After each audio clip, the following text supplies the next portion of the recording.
Good afternoon, everyone. I'm Tracy Koenig, Director of Communications for the City of Beaumont. Right now, there's a real concern across the community, especially when it comes to violence involving our youth. We've seen several incidents in recent weeks, and it's something that's weighing heavily on families, neighborhoods, our city as a whole. These situations don't just impact those directly involved, they affect how safe people feel in our parks, in our neighborhoods, and in their everyday lives. So today we're joined by Beaumont Mayor Roy West and Officer Chancellor Van Houten with the Beaumont Police Department, here to talk about what's happening right now in the city. Thanks so much for being here. Thank you. Thank you. Right, Mayor, I want to start with you. What are you hearing from residents? Well, obviously, in light of the shooting on Sunday at Rogers Park, concerns are very high. In terms of personal safety, in terms of family safety, people were shocked that a shooting would happen during the day at a city park, as we all were. And so at this point, I must applaud our Beaumont Police Department on incredible response and the work that they've been doing in investigating this and helping bring this get all the facts together, as well as making the arrest. But we certainly understand that people being safe and feeling safe is very important. And what happened at Rogers Park is completely unacceptable.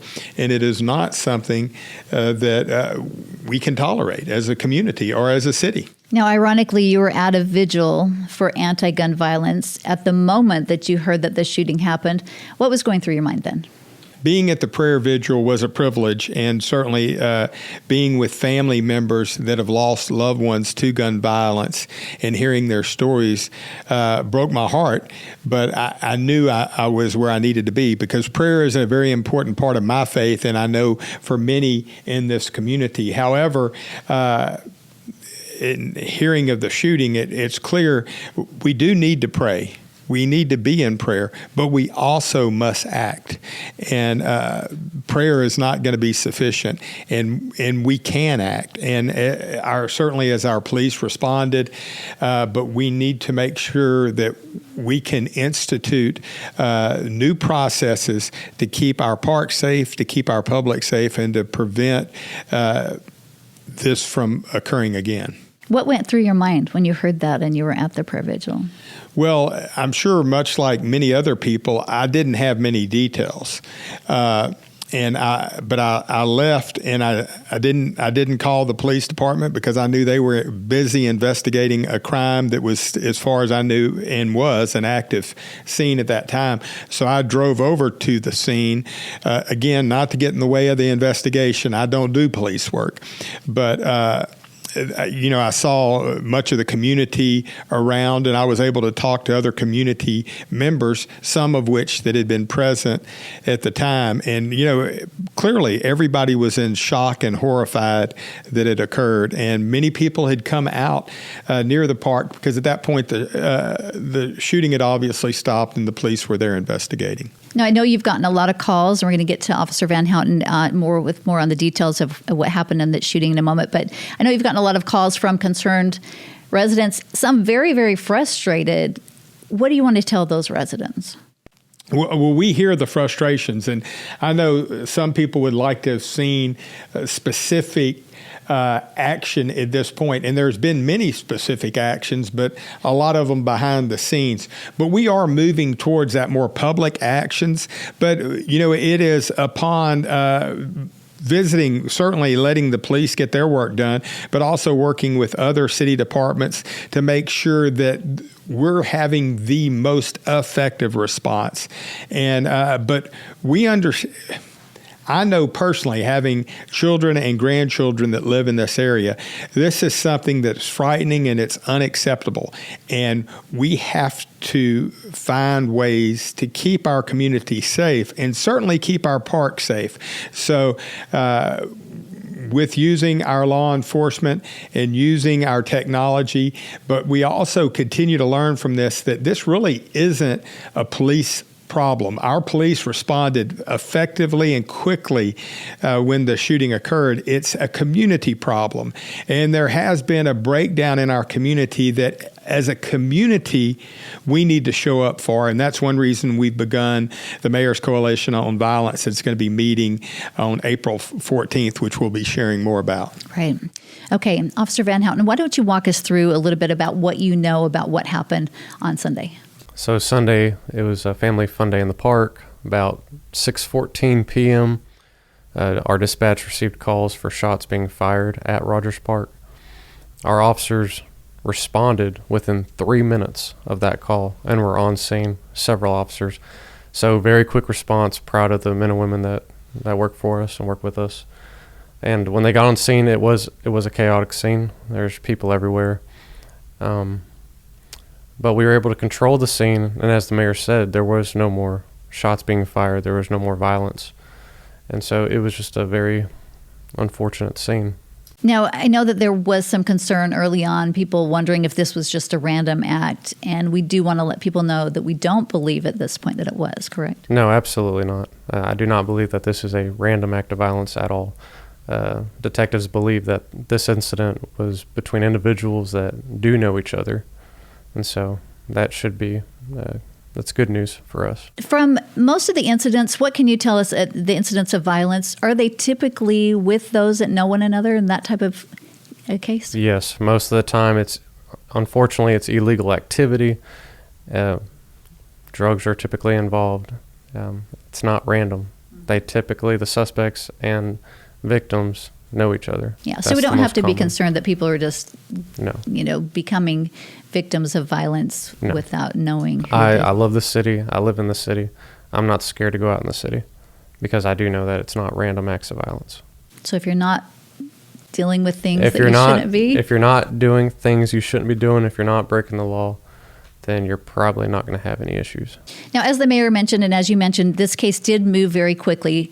Walk us through what helped you to apprehend the 3 suspects that you've taken and arrested so far. So, yes, it did help extremely. Our officers being professional, responding quick, acting quickly, but it's much more than just the police department. We have an awesome resource now, the Real-Time Crime Center. We do have a lot of cameras in the city, and once again, that is an awesome resource. And the men and women that man the Real-Time Crime Center, they have a tough job, but it's very effective. But what I would say really helps tremendously, and more than everything else, is the community still speaking up. That's why we have Crime Stoppers. If you want to remain anonymous, you can, because we need pictures, we need videos, we need information, because it helps us use the Real-Time Crime Center more effectively. Because, give that example of Rogers Park, there's a lot of people on the scene.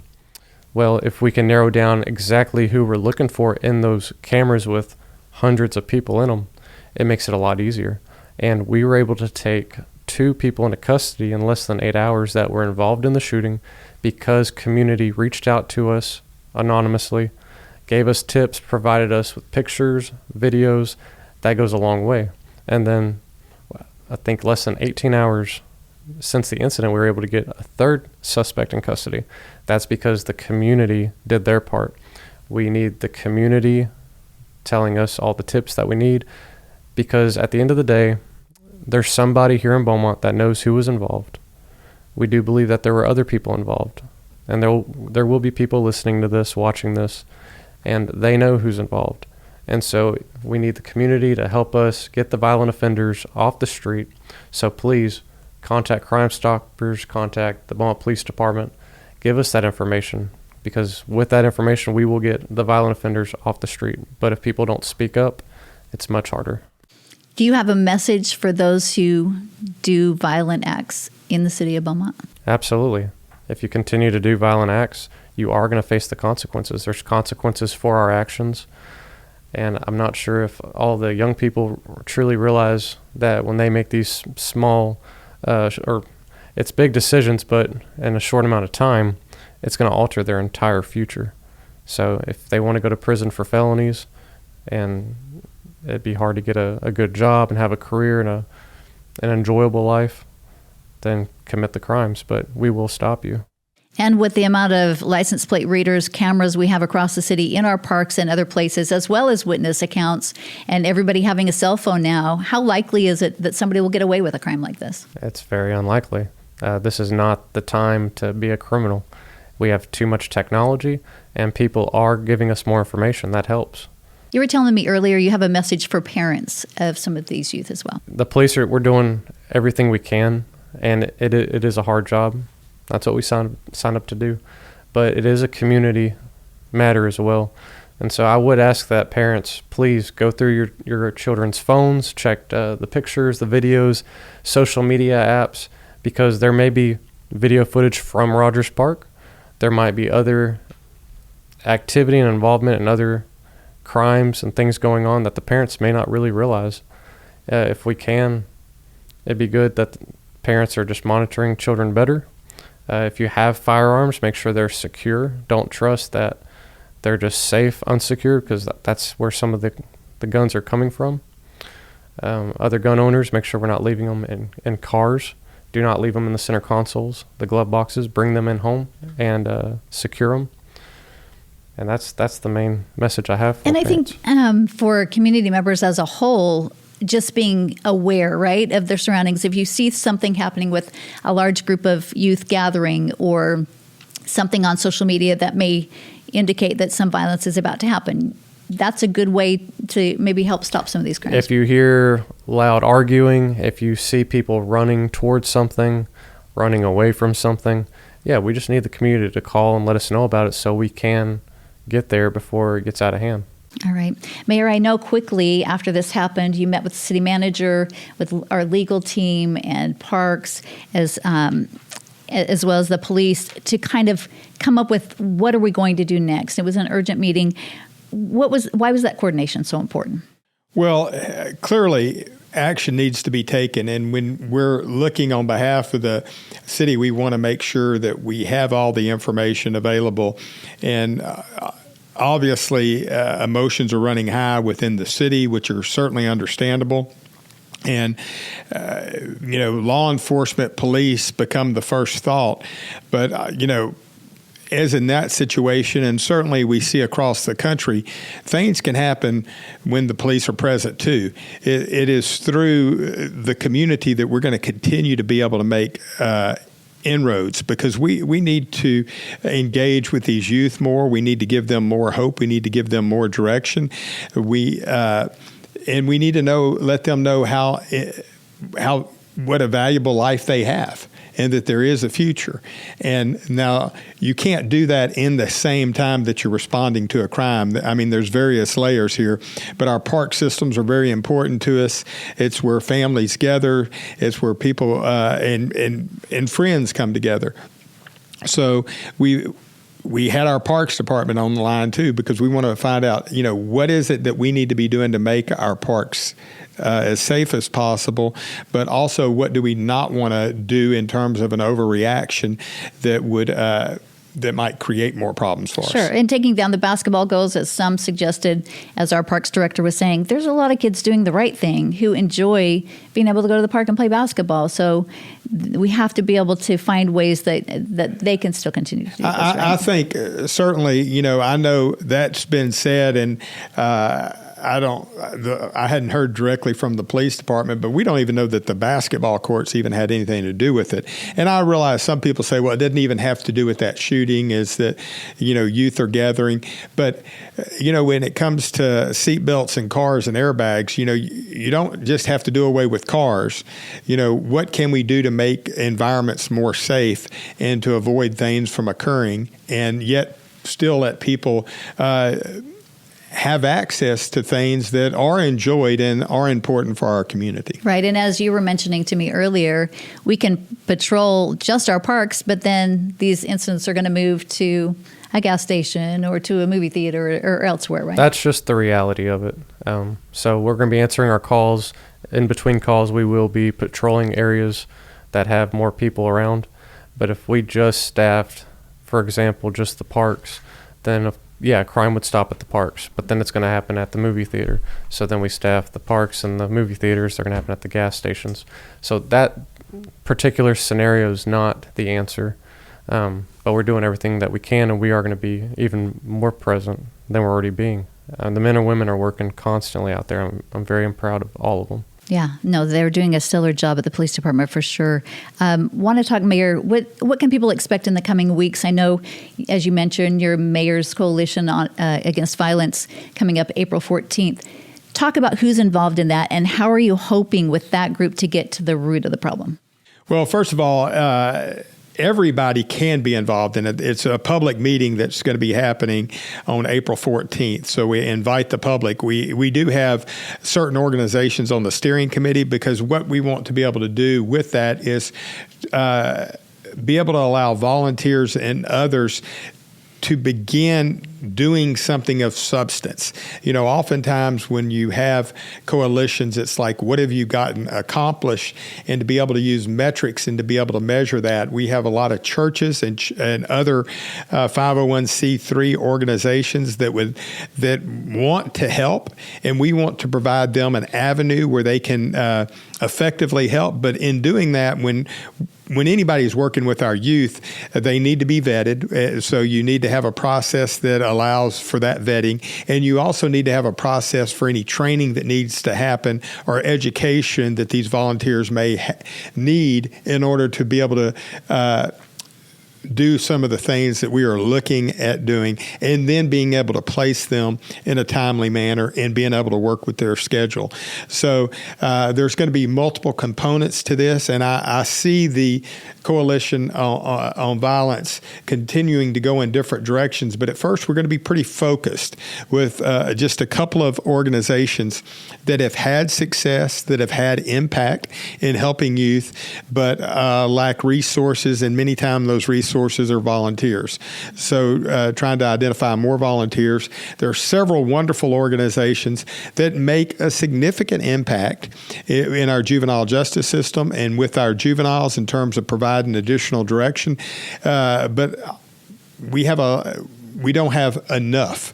And that's where, by getting the community involved in creating more volunteers, and hopefully also in partnering with churches, have more venues that we're able to provide these resources to the young people. Because one thing that is clear, and you can't say with every situation what would stop something, but offering young people alternatives in ways where they can find direction and hope in life. I've heard from law enforcement for too long that there's too many young people that aren't concerned about getting arrested or even going to prison.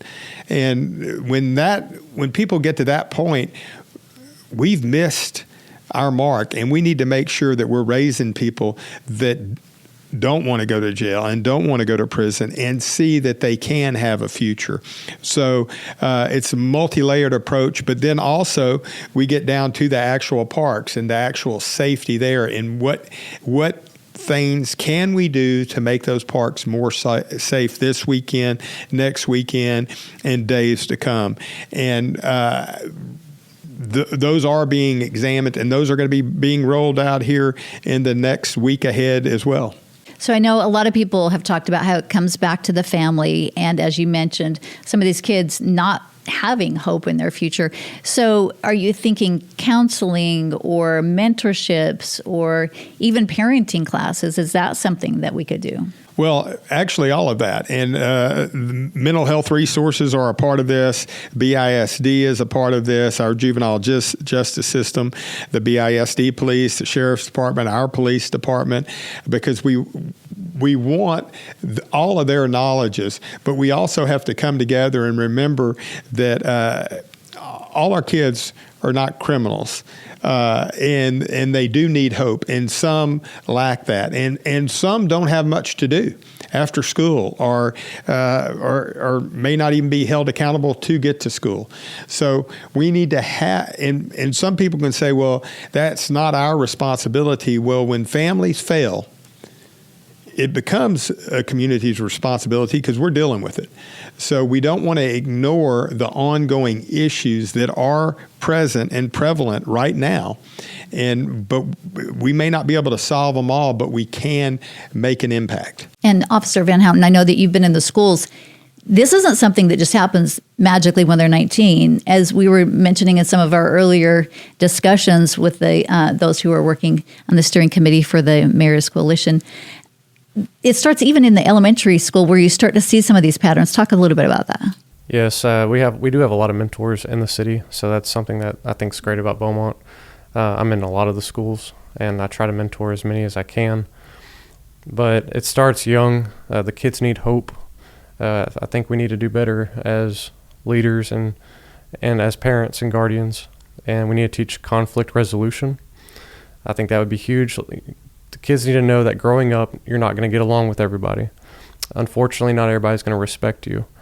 But violence is not the answer to that. We need to teach them it's okay. Sometimes it shows strength to walk away from somebody instead of choosing to fight or be violent.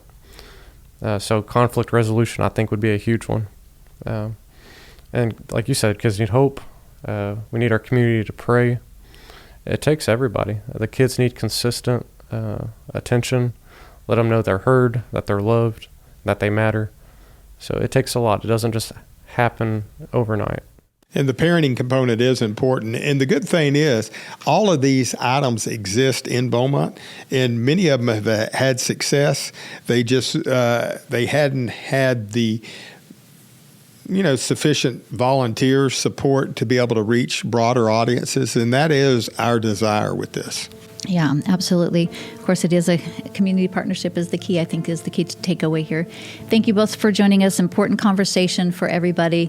Appreciate your time and all your efforts that you're doing to move our city forward. Beaumont, of course, is a strong community, and we will continue to work together. We all have a role in keeping it safe. Thanks so much for joining us.